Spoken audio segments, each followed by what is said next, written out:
오늘부터 3기 신도시 사전 청약의 일반 공급 접수가 시작됐습니다. 앞서 이뤄진 특별 공급엔 4만 명이 몰려 15.7대 1의 경쟁률을 기록했습니다. SK이노베이션이 올 상반기 배터리로만 1조 원이 넘는 매출을 거둬들였습니다. 배터리와 석유 개발 사업을 각각 독립회사로 분할해 성장세에 불을 댕길 계획입니다. 올 2분기 온라인 쇼핑 거래액이 25% 넘게 늘며 최고의 진가율을 기록했습니다. 지난달 말부터 기업 공개가 연달아 이어지는 이른바 IPO 슈퍼위크가 진행되고 있습니다. 이슈플러스에서 그간 진행 상황, 또 남은 일정 짚어드리도록 하겠습니다. 센 경제라이브 시작합니다.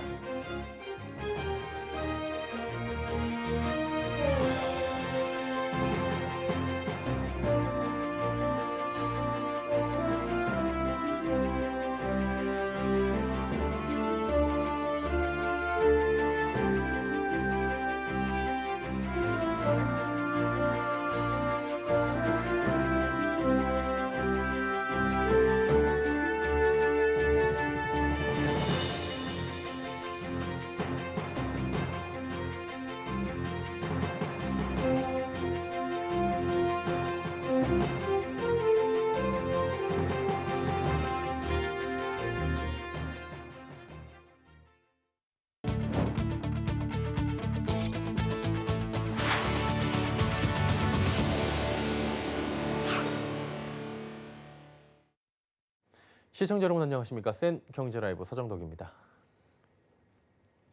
수도권 신규 택지에 들어설 특별 공급과 신혼 희망타운 등 우선 공급 물량 4천여 가구 사전 청약에 약 4만여 명이 몰려들었습니다. 인천 계양 지역이 가장 높은 경쟁률을 기록한 가운데 오늘부터는 1순위 사전 청약이 시작됐습니다. 설석용 기자가 전해드립니다. 지난달 28일부터 대대적으로 시작한 수도권 신규 택지에 대한 사전 청약 우선 공급 물량 3,955가구에 총 4만 328명이 신청한 것으로 집계됐습니다. 인천 계양, 남양주 진접이, 성남 복정일 등 5개 지구에서 진행된 이번 사전 청약에서 공공분양 특별 공급은 15.7대 1, 신혼 희망타운 우선 공급은 4.5대 1의 경쟁률을 기록했습니다. 3기 신도시인 인천 계양지구 공공분양 특공은 559가구 모집에 15,421명이 신청해 25.7대 1의 경쟁률을 보였습니다. 특히 20가구가 배정된 84제곱미터엔 4,796명이 몰려 239.8대 1로 가장 높은 경쟁률을 기록하기도 했습니다. 또 신혼희망타운 우선 공급의 경우 7.7대 1의 경쟁률을 보이며 인천 계양 지역이 지역적으로 가장 큰 인기를 끌었습니다. 남양주 진접 2지구 공공분양 특공에서 84제곱미터는 36가구 모집에 2,279명이 몰려 경쟁률 63.3대 1을 기록하며 두 번째로 높은 관심을 받았습니다. 이런 가운데 오늘부터는 공공분양 일반 공급 신혼희망타운 수도권 청약 신청 접수가 시작됐습니다. 우선 일반 공급 1순위 중 해당 지역 거주, 무주택 기간 3년, 청약 통장 600만 원 이상 납입자 접수가 시작됐고 내일은 1순위 중 해당 지역 거주자 전체에 대한 청약 신청 접수가 진행됩니다. 신혼희망타운의 경우 오늘부터 11일까지 수도권 거주자에 대한 청약 접수가 이뤄집니다. 정부의 대대적인 공급 대책인 사전 청약 릴레이가 본격화된 가운데 정부가 예고했던 서울 도심 지역 등 추가 공급 계획을 이달 중 발표할지도 관심사입니다. 서울경제TV 설석영입니다. SK이노베이션이 코로나19 속 3년 만에 상반기 영업이익 1조 원을 돌파했습니다. 특히 배터리 사업의 약진이 돋보였는데요. 이에 따라 오는 10월 배터리 사업 물적 분할을 전격 추진한다고 합니다. 정세미 기자입니다. SK이노베이션이 올해 2분기 매출액이 11조 1,196억 원을 기록했다고 오늘 공시했습니다. 같은 기간 영업이익은 5,064억 9,300만 원, 당기순이익 4,158억 원으로 흑자 전환했습니다. 특히 신규 판매 물량 확대로 배터리 사업에서 최고 실적을 세웠습니다. 2분기 배터리 부문 매출액은 6,302억 원, 지난 1분기와 합하면 상반기에만 배터리 사업 매출액이 처음으로 1조 원을 돌파한 겁니다. 지난해 연간 기준 매출액이 1조 원을 넘었다는 점에서 성장세가 빨라졌다는 평가입니다. 성장세에 힘입어 배터리 및 석유 개발 사업을 독립회사로 분할하는 안도 추진됩니다. 가칭 SK 배터리 주식회사는 전기차용 중대형 배터리와 ESS 사업을, SK EMP 주식회사는 석유 개발 생산 탐사 사업과 탄소 포집 저장 사업을 중점적으로 수행합니다. 두 사업의 분할은 SK이노베이션이 신설법인의 발행주식 총수를 소유하는 단순 물적 분할 방식으로 SK이노베이션이 신설법인 지분 100%를 각각 갖는 방식입니다. 이에 따라 오는 9월 16일 임시주주총회 승인을 거친 후 10월 1일 신설법인이 각각 공식 출범될 전망입니다. 서울경제TV 정세미입니다. 코로나로 보복 소비가 폭발하며 올 2분기 온라인 쇼핑 거래액이 11년여 만에 최고의 증가율을 보였습니다. 통계청은 2분기 온라인 쇼핑 거래액이 지난해보다 25% 늘어나며 47조 원에 육박했다고 밝혔습니다. 음식료품과 농축수산물, 배달음식 등 음식 서비스가 크게 늘었고 자동차 및 자동차 용품도 105.2%나 늘며 역대 최대 증가율을 보였습니다. 작년 1분기부터 5분기 연속 줄어들었던 여행 및 교통 서비스와 문화 및 레저 서비스는 43.4%, 61.3% 늘며 감소세를 끝냈습니다. 국내 채용 플랫폼 운영사 원티드랩이 일반 청약 흥행에 성공했습니다. IPO 대우로 손꼽히던 크래프톤이 고평가 논란에 휩싸이자 대안으로 주목받았다는 분석인데요. 윤혜림 기자가 자세한 내용 전해드립니다. 지난 2일부터 3일 채용 플랫폼 원티드를 운영하는 기업 원티드랩이 진행한 일반 공모 청약 경쟁률이 1731대 1을 기록하며 흥행에 성공했습니다. 원티드랩 공모가는 35,000원으로 크래프톤의 7.03% 수준이지만 이번 청약을 통해 5조 5,291억 원의 실탄을 모으는 데 성공했습니다. 특히 대형 공모주로 주목받던 크래프톤은 기관 수요 예측 경쟁률과 의무 보유 확약 비율이 낮다는 점 등으로 고평가 우려가 계속해서 불거지자 같은 기간 증거금 5조 358억 원을 기록하며 부진한 성적을 거뒀습니다. 지난해 코로나19 확산으로 비대면 채용 시장이 활성화되자 원티드랩은 최근 인공지능 엔진을 활용한 데이터 기반 채용 서비스를 도입해 경쟁력을 높였습니다. 이에 공모주 시장 고평가 논란 속 성장성 특례 상장을 진행한 원티드랩이 주목받았다는 분석입니다. 원티드가 독보적인 채용 데이터를 보유하고 있고 매년 매출이 2배씩 성장하고 있고 상반기에 흑자로 전환하면서 성장성과 수익성을 모두 증명한 점을 시장에서 좋게 평가해 주신 것 같고요. 라이프 커리어 플랫폼이라는 비전에도 기대를 많이 해주신 것 같아서 감사함과 책임감을 함께 느끼고 있습니다. 특히 원티드랩이 청약에 참여한 일반 청약자에게 상장일로부터 6개월 동안 공모가의 90%로 주식을 판매할 수 있는 환매 청구권을 부여한 것도 흥행의 이유로 꼽힙니다. 다만 증권업계에서는 일반적으로 특례 상장 기업의 문제점인 불안한 재무 안정성이 위험 요소로 꼽힌다며 기업의 현금 흐름과 사업 모델을 꼼꼼히 살펴야 할 필요가 있다고 조언했습니다. 서울경제TV 윤혜림입니다. 오늘 코스피 지수는 외국인 투자자의 대규모 순매수에 힘입어 강세 마감에 성공했습니다. 특히 외국인은 8월 들어 매수 강도를 높이며 이 코스피 반등을 주도하고 있는데요. 이 같은 매수 기조 이어질지 관심이 집중됩니다. 배요한 기자입니다. 4일 코스피 지수가 외국인의 대규모 순매수에 힘입어 전일 대비 1.34% 오른 3,280선에 장을 마쳤습니다. 이날 외국인은 현물과 선물 시장에서 각각 9천억 원과 1조 4천억 원을 순매수하며 지수 상승을 견인했습니다. 특히 IT, 전기, 전자 업종을 중심으로 외국인의 매수세가 두드러졌습니다. 대장주인 삼성전자가 1.84% 오르며 82,900원의 거래를 마감했습니다. 이 밖에 SK하이닉스, 네이버, LG화학 등 시가총액 상위 종목들은 대부분 상승세를 나타냈습니다.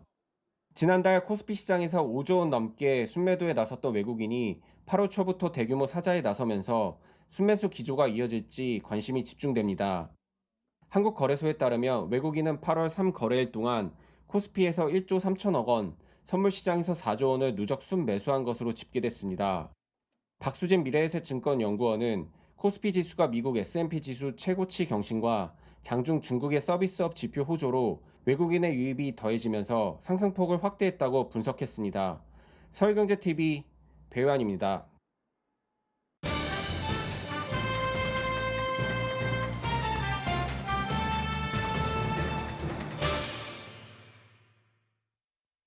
지난달 말부터 다양한 기업의 기업 공개가 연달아 이어지고 있는 이른바 IPO 슈퍼위크가 진행 중입니다. 뜨거운 공모주 시장의 열기 속에 투자 기대감 그 여느 때보다 높은 상황인데요. 증권부의 서청석 기자와 함께 IPO 슈퍼위크 어떻게 진행되고 있는지 상황 짚어드리도록 하겠습니다. 서 기자 나와 있습니까? 네, 안녕하십니까? 예. 사실상 하반기 최고 대어로 꼽혔던 게 크래프톤이라는 회사였는데 청약은 어제 마무리가 됐거든요. 결과 어땠습니까? 네, 하반기 기업 공개 최대어로 꼽혔던 게임 회사 크래프톤의 일반 공모주 청약이 어제 마감됐는데요. 당초 중복 청약이 가능한 마지막 공모주여서 주목받았지만 기대와 달리 실망스러운 성적을 보였습니다.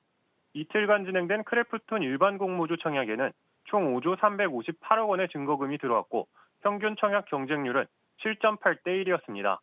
얼마 전 중복 청약이 막혔던 카카오뱅크의 경쟁률은 178대 1이었고 증거금은 58조 원이었던 것과 비교하면 참담한 수준이라고 할 수 있습니다. 증권가에선 49만 8천 원이라는 공모가가 큰 부담으로 작용했다는 분석입니다. 50만 원에 가까운 최대 공모가에 투자자들이 부담감을 느껴 청약을 망설인 것으로 풀이됩니다. 또 배틀그라운드 원툴 게임 회사라는 약점도 일정 부분 작용한 걸로 보이는데요. 청약을 마친 크래프톤은 오는 10일 코스피 시장에 상장할 예정입니다. 예, 크래프톤이 큰 기대와 다르게 실망스러운 성적표를 보여줬는데 조금 전에 윤혜림 기자가 전해준 대로 원티드랩은 좀 성공적으로 지금 IPO 공모를 끝냈다라는 얘기들이 있고요. 하반기 공모 시장 규모는 뭐 더욱더 커질 것이라는 전망 계속 나오고 있지 않습니까? 8월에도 남은 기업 공개 일정들이 많이 있다고 하는데 좀 설명 좀 부탁드리겠습니다. 네, 먼저 8월 중순까지 확정된 IPO 청약 일정은 총 약 11개입니다. 예. 오늘 공급망 관리 소프트웨어 기업인 엠로를 시작으로 한컴라이프케어, 롯데렌탈, 바이젠셀 등 11개 기업이 오는 13일까지 청약을 진행할 예정입니다. 7월 말부터 8월까지 약 16개 기업이 기업 공개를 앞두고 있고 상반기에만 약 40여 개 회사가 기업 공개를 진행하면서 올해 공모 시장 역시 역대급 규모가 전망되고 있습니다. 기관 투자자는 물론 개인 투자자들까지 공모주에 대한 관심이 커지자 금융업계는 올해 국내 기업들의 IPO 공모액 규모가 30조 원에 이를 것으로 내다봤습니다. 종전 연간 IPO 공모액 최대 기록은 지난 2010년 10조 원 수준입니다. 예, 지금 뭐 2010년 비교해도 한 3배가량 늘어나는 이례적인 호황이 지속되고 있다 보니까 증시에도 자금이 늘어날 수밖에 없어 보이는데 이 부분 어떻습니까? 말씀하신 것처럼 공모주 시장의 전례 없는 호황에 맞춰 증시 자금도 대폭 늘어나고 있습니다. 통상 투자자들의 주식, 채권, 대기 자금을 넣어두는 용도로 활용되고 있는 종합자산관리계좌 잔고는 역대 최고치를 기록하고 있습니다. 금융투자협회에 따르면 CMA 잔고는 지난달 7일 기준 70조 1,555억 원으로 집계되면서 사상 최대치 기록을 갈아치웠습니다. 같은 기간 증시 대기 자금 성격인 투자자 예탁금 역시 68조 734억 원으로 집계됐습니다. 투자자 예탁금의 경우 지난달부터 65조 원 이상을 꾸준하게 유지하고 있습니다. 금융투자업계 관계자는 올해 상반기 SK바이오사이언스에 이은 SKI테크놀로지의 IPO가 잇따라 흥행하면서 일반 개인 투자자들의 IPO에 대한 관심이 크게 증가했다며 최근 상장을 앞둔 여러 기업의 청약이 몰리며 투자자들이 본격적인 공모주 청약 준비에 나서면서 CMA 잔고는 앞으로 더욱 증가할 것이라고 내다봤습니다. 근데 이제 우리가 공모주 최근에 워낙에 뭐 따상 얘기들을 들으니까 사면 무조건 따상 가는 줄 아는데 이거 보장되는 거 아니지 않습니까? 유의사항들은 어떤 것들이 있을지 좀 짚어주시겠습니까? 네, 앞서 말했듯이 현재 공모 시장은 이례적인 호황을 보이고 있는 상황인데요. 상황이다 보니 많은 기업 공개 회사들이 따상상 등을 기록했습니다. 하지만 이런 것이 무조건적인 것은 아니어서 주의가 필요합니다. 공모시장 호황으로 기업들이 공모가를 과대하게 평가하고 있다는 지적도 나오고 있는 상황입니다. 실제 금융감독원은 앞서 카카오페이, 크래프톤 등의 정정신고서 제출을 요구했는데요. 과도한 공모가 책정으로 공모가 인하를 압박한 것이라는 분석이 나오고 있습니다. 증권업계는 IPO 시장이 과열돼 기업들이 공모가를 올려잡고 있다고 지적했습니다. 공모가가 높을수록 주식 발행사만 유리하고 투자자가 묻을 것은 사라진다는 설명입니다. 한 증권사 IPO 담당자는 발행사나 주관사 모두 공모가가 높을수록 이득을 보는 반면 투자자가 상장 후 주가가 하락하면 손해가 크다며 투자자가 IPO 시장의 특성을 잘 알고서 청약을 더욱 신중하게 결정해야 할 것이라고 조언했습니다. 예. IPO 슈퍼위크 계속되는데요. 관련 이야기 짚어드렸습니다. 증권부의 서청석 기자였습니다. 고맙습니다. 네.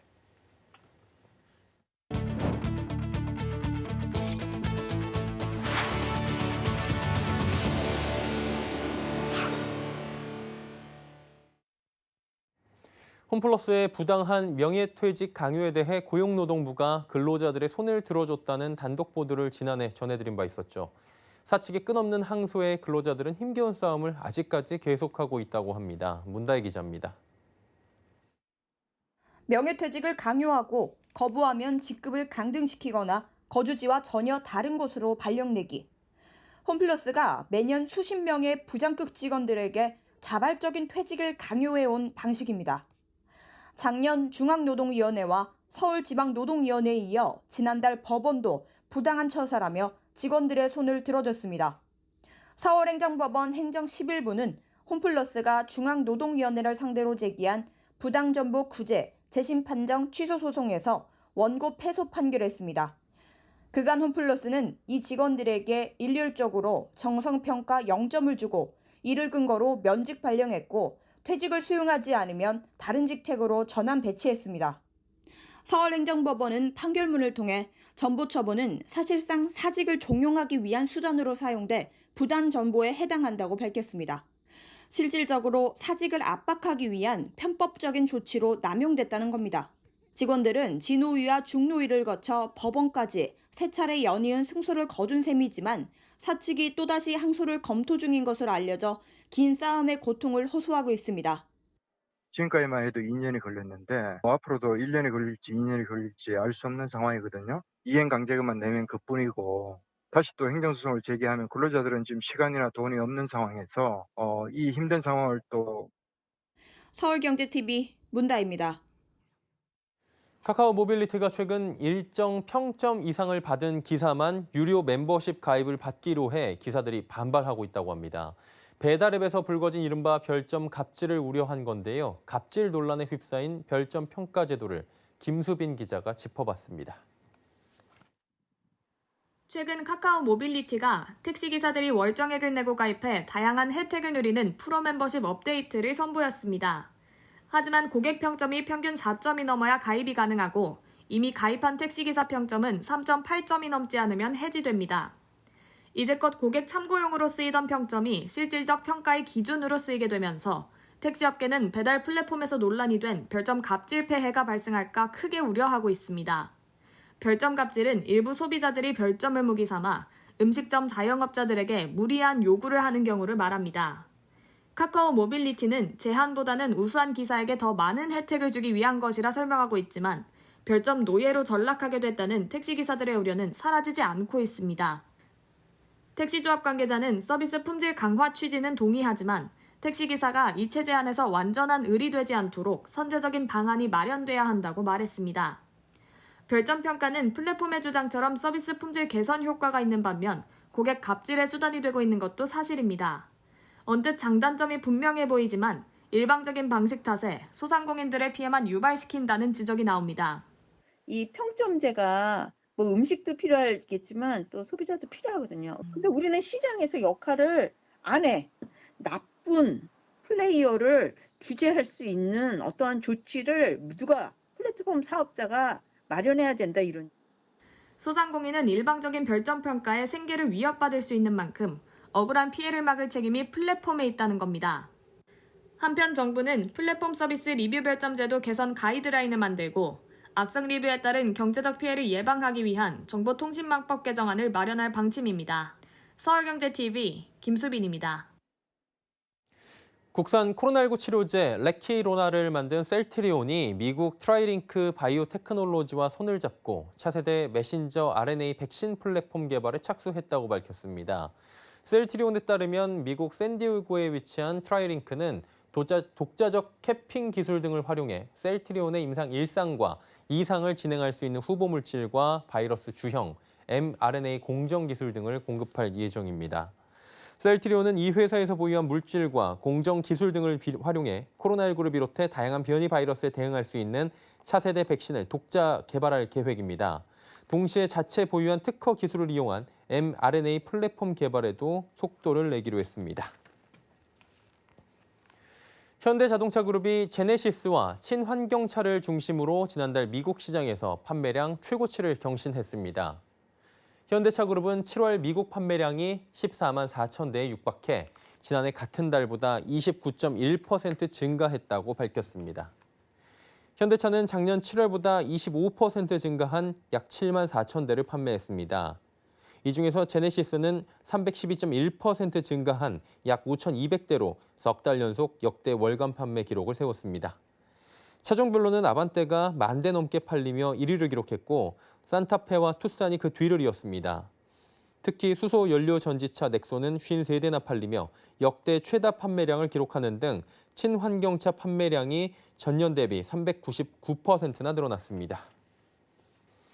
유통업계의 구독경제 서비스가 과일과 빵, 커피, 생수 등을 넘어서 금융상품까지 발을 넓힙니다. 이마트와 GS 리테일, 프레시즈는 한화생명과 손을 잡고 구독보험을 내놨습니다. 보험을 가입하면 유통사의 할인 혜택을 제공하는 새로운 형태의 구독 서비스인데요.